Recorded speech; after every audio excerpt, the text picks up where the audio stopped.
안녕하세요. ETF 서퍼입니다. 네, 어제는 정말 천국을 갔다가 지옥을 해서 다시 깨어나시는 그런 상황이 연출이 됐습니다. 제가 저번 7월 달에 말씀드린 1차 수익 영역이죠. 2.3 정도 되는 수치인데 이걸 말씀드릴 때만 해도 이렇게 빨리 올라갔다가 빨리 떨어질 줄 몰랐어요. 그래서 어떻게 보면 굉장히 배 아픈 케이스인데 차트를 보면서 말씀을 드릴게요. 제가 말씀드린 게 2.3이었는데 문장이 두껍게 나오네요. 네, 2.3이었는데 이 2.3을 원래 한 이쯤에서 받아줄 줄 알았습니다. 천천히 올라갈 줄 알았어요. 왜냐하면 V자 반등이라고 해도 이 각도가 있기 때문에 이렇게 급격히 올라가서 찍고 내려올 줄 몰랐거든요. 네, 그 상황이었기 때문에 제가 2.3이라고 말씀을 드렸고, 네, 좀 어렵게 표현하면 의문 하단이라고 표현을 했습니다. 그래서 어제 같은 경우는 의문 하단을 찍고 내려왔는데, 네, 30분 봉으로 좀 볼게요.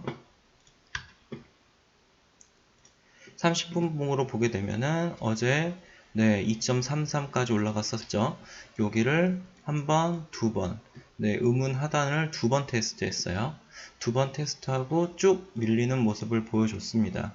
여기서 11시 반쯤이 이쪽이 되는데 11시 반에 재고 발표가 있었죠. 쇼크 발표였어요. 쇼크 발표가 난 다음에 쭉 밀리고 여기서 장이 끝나면서 지금은 행보 중에 있습니다. 네, 30분 봉에서 말씀드린 것처럼 지금 양운을 올라간 다음에 양운을 타면서 쭉 올라가 줘야 돼요. 그런데 지금 양운을 뚫고 내려왔기 때문에 다시 하방의 압력이 발생했다고 볼 수 있고요. 일봉을 기준으로도 말씀을 드리면 일본 기준으로 보셨을 때 여기 빨간색 몸통을 제가 블로그에 보여드렸는데 2.145예요. 2.145를 지지하고 다시 올라가거나 아니면 이걸 깨지 않고 그대로 올라가도 상방을 계속 볼 수는 있을 것 같습니다. 단 이게 깨지면요 다시 하방 2.1 혹은 2.0까지도 볼 수 있어요. 그래서 요거는 좀 주의해 주시기 바라고요. 그리고 1차 수익 영역도 여전히 2.3 여기 영역됩니다. 그래서 의문이 지금은 그다지 두꺼운 상태는 아닌데요. 요 의문 하단을 찍고 다시 내려갈 가능성이 높기 때문에 일정 부분 여기서 잡은 물량을 여기서 털고 다시 내려갈 때 다시 잡고 하시는 방법이 좋아 보이고요. 만약에 여기서 부분 익절을 했는데 더 올라갔다. 여기까지 참아 주셔야 됩니다. 여기서는 변동성이 커집니다. 의문 안에선 의문을 뚫고 올라갔다. 이때부터 불타기 일부 들어가도 상관없습니다.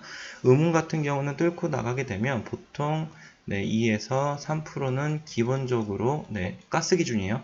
2에서 3%는 그냥 먹고 들어가는 경우가 있기 때문에 의문을 뚫고 지나가면은 2, 3% 먹고 들어가요. 그래서 만약에 장이 이런 식으로 끝나고 이렇게 캔들이 만들어지기 시작했다. 그러면 여기서 들어가시는 것은 무방하다고 봅니다. 카톡방에 계신 분들에게는 다시 한번 설명을 또 드릴게요. 그 순간 타이밍이 있으니까요. 그리고 제가 요거 의문을 왜 자꾸 언급을 하냐면요. 지금 여기서 보이는 것만 해도 두 번 테스트가 들어갔죠. 언제 또 테스트가 있었는지 좀 화면을 크게 해서 보겠습니다. 4월 달에 저희가 양호를 뚫고 내려옵니다. 이때까지 상승 추세를 밟다가 양호를 뚫고 내려오면서 하방 압력으로 내려오기 시작합니다. 여기서 한번, 여기서 두 번, 여기서 세 번. 간격이 줄어들고 있죠? 그러면 요번에 어떻게 될까요? 바로 올라가서 테스트 해줘야 됩니다. 테스트 해주고 여기서 한번 눌렸다가 다시 테스트 해주고 눌렸다가 다시 테스트할 때 횡보 치면서 뚫어줘야 돼요. 이렇게 하게 되면은 여기가 지금 9월 달쯤이 되고요. 여기가 10월 달, 여기가 11월 달까지 가게 돼요. 11월 달에 상승을 보고 싶으시다면 의문 안에서 캔들의 이동을 잘 보셔야 될 것 같습니다. 펀더멘털적 영역에 대해서는 제 블로그에 정리된 걸로 좀 말씀을 드릴게요. 어제 EIA 보고서 발표가 있었는데 여기는 기술적 분석 내용은 제 유튜브에서 설명드린 걸로 내용 보시면 되고요. 제가 아까 블로그 포스팅할 때는 2.125라고 했는데 제가 오타를 쳤습니다. 그래서 2.145로 정정하고요. 네, 혹시 블로그 안 보시고 유튜브만 보시면 상관없지만 블로그를 보셨는데 유튜브까지 보고 계시다면 이거 바뀐 거 꼭 기억해 주세요. 제가 댓글도 달아놨습니다. 네, EI 보고서 보겠습니다. 네, 증가량이 65 증가했네요. 그리고 내려볼게요. 네, 보고서 실물인데요. 네, 재고량은 2634. 또 커졌어요. 그리고 증가량은 65. 네, 여기는 뭐 그다지 수치적인 거라 볼 게 없고요. 네, 여기 보시면은 중요한 게 있습니다. 네, 또 이러네요. 네, 제가 오늘 요거를 새로 깔았더니 조금 낯설어요. 죄송합니다. 네, 드라이 프로덕션이 9.5입니다. 네, 가장 주된 생산이 지금 드라이 프로덕션인데 저번 주보다도 약간 증가했습니다. 생산은 증가했고요.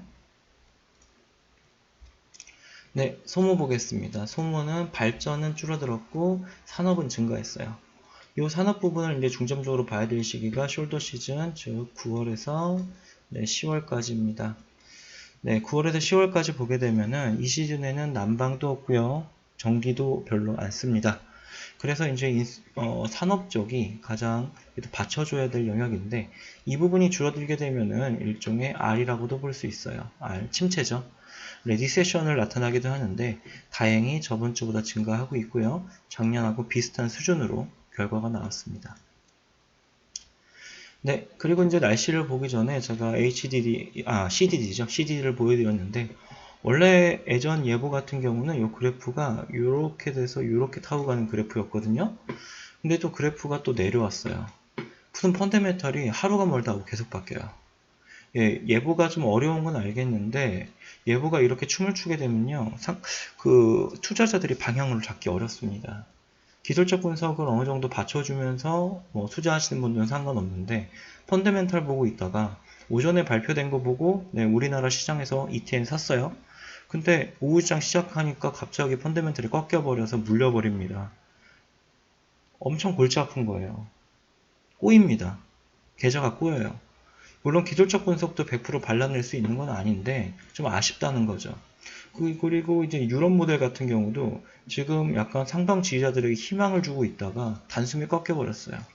네, GFS 같은 경우는 미국에서 발표하는 이제 수치인데, 네, 이렇게 계속 유지하고 있었죠.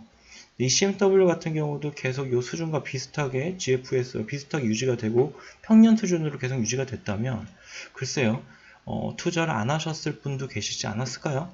네. 2.2, 2.3대에서 말씀이죠. 그렇기 때문에 좀 안타까운 부분이 펀더멘털의 변동성이 너무 커서 지금 투자자들이 혼란을 좀 일으킬 것 같습니다. 그래서 저도 지금 방향성을 잡을 때 펀더멘털보다는 기술적 부분에 좀 더 비중을 두고 생각하고 있고요. 다시 이제 그 펀더멘털이 중요하게 되는 인젝션 시즌이 끝나는 11월 초가 되면은 조금 더 펀더멘털 쪽을 더 잘 보도록 하겠습니다. 네, 그래서 이제 말씀을 드릴게 인젝션 시즌이 끝나는 11월 초 셀시우스에선 8일이라고 예상을 하고 있는데요. 네, 이때부터 인젝션 양이 감소를 하게 됩니다. 현재 밑에 그래프부터 보면서 말씀을 드릴게요. 현재 그래프를 보게 되면은 계속해서 인젝션이 일어나고 있고 시간이 지나면 다시 떨어지게 됩니다.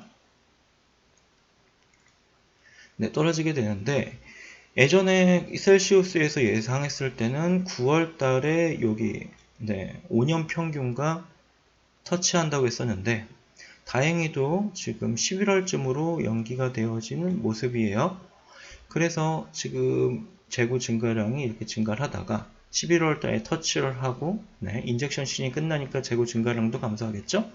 이렇게 되면서 12월로 넘어가게 되는 그런 겨울 시즌을 준비하게 되는 건데요. 위에 그래프를 보게 되면은 인젝션 시즌이 끝났을 때의 재고 예상치가 여기 나와 있어요. 3683. 5년과 비교했을 때는 뭐 그냥 중간 정도 수준이지만 2014년도와 거의 차이 없는 숫자이기 때문에 어떻게 보면 불리시하다고 볼 수도 있을 것 같습니다. 다만 이제 94년부터 2018년도 비중을 보면은 사실은 94년부터 볼 게 아니라 네, 세일 혁명 다음부터 보는 게 맞긴 한데요. 뭐 전체적으로 수치를 봤을 때는 네, 꽤 높은 축에 속하는 걸로 볼 수 있어요. 약 한 70% 정도 수준이네요.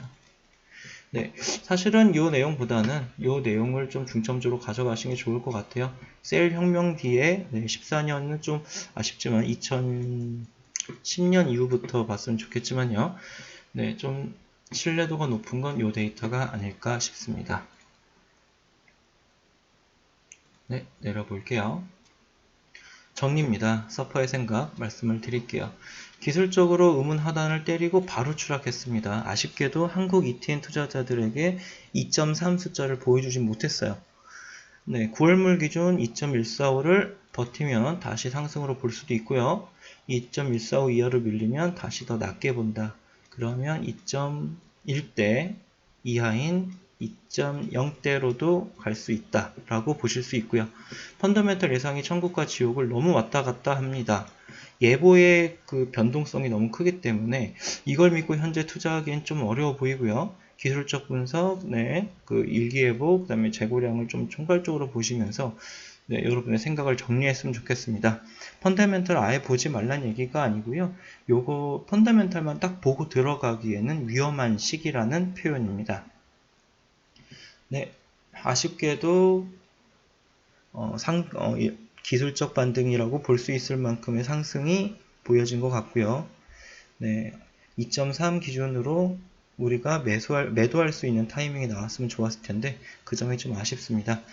다만 다시 상승할 수 있는 여력이 있습니다. 아직. 네, 아직 여름 시즌이고요. 인젝션 시즌이 11월 달이니까 이 숄더 시즌을 지나가는 이 시기에만 잘 관리가 된다면 충분히 다시 상승할 수 있을 거고요.